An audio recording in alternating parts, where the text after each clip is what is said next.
Bienvenidos al curso de geometría.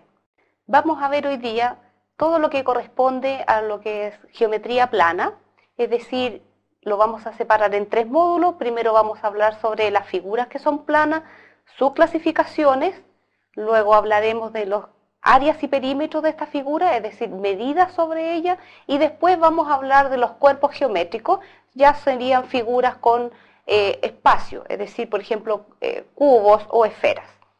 Por lo tanto, lo vamos a separar en 3 partes y vamos a comenzar por la primera, que significa hablar sobre las figuras que están sobre un plano. Antes de comenzar a definir esta figura, vamos a decir que hay ciertos conceptos que llamamos conceptos primitivos y que son conceptos que generalmente por intuición uno los entiende. A pesar de que existen clasificaciones de ellos, vamos a decir que uno entiende lo que es un punto. Tiene sus definiciones, pero no vamos a ahondar en eso. Suponemos entonces que todos entendemos lo que significa un punto. Lo mismo va a pasar cuando vamos a mencionar una recta.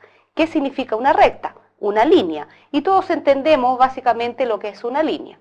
Sin embargo, existen 3 puntos que me gustaría que quedaran bastante claros y se llaman los postulados dentro de la geometría, que son muy básicos.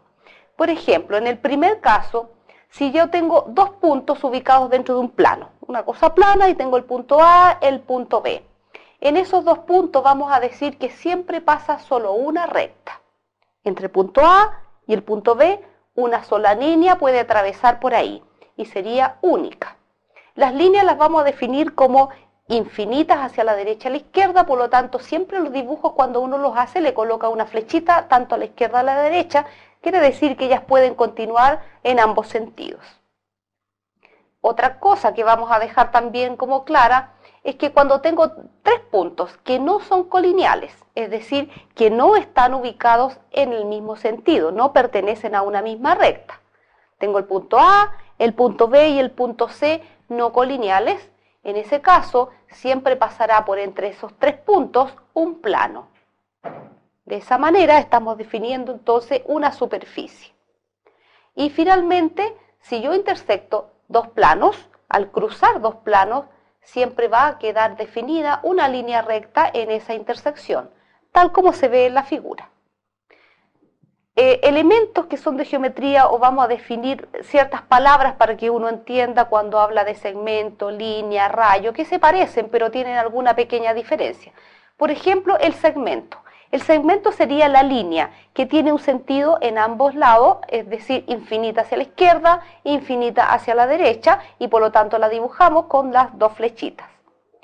Pero vamos a definir el rayo, por ejemplo, como una línea pero que tiene solamente continuación en un lado. Entonces en el otro lado, donde ella comienza, se hace una rayita, de manera que dice, para el lado de acá no hay nada, parte de ahí hacia el sentido, ya sea hacia la derecha o a la izquierda donde la dibujemos. En ese caso, ese mismo segmento lo vamos a llamar rayo para diferenciar lo que tiene un punto de partida.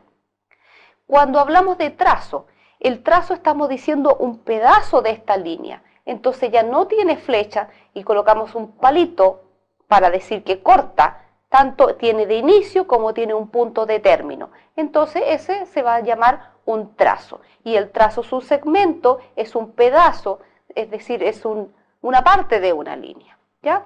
Y finalmente vamos a definir un ángulo, y el ángulo serían 2 rayos que parten desde un punto común. Ese punto común siempre es llamado el vértice.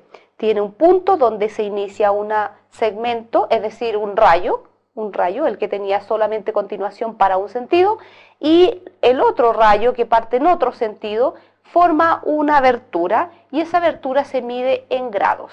Entonces eso lo vamos a llamar los ángulos. Y vamos a comenzar entonces hablando de esos ángulos y de cómo ellos se clasifican, qué nombre les vamos a colocar dependiendo de cómo ellos se abren.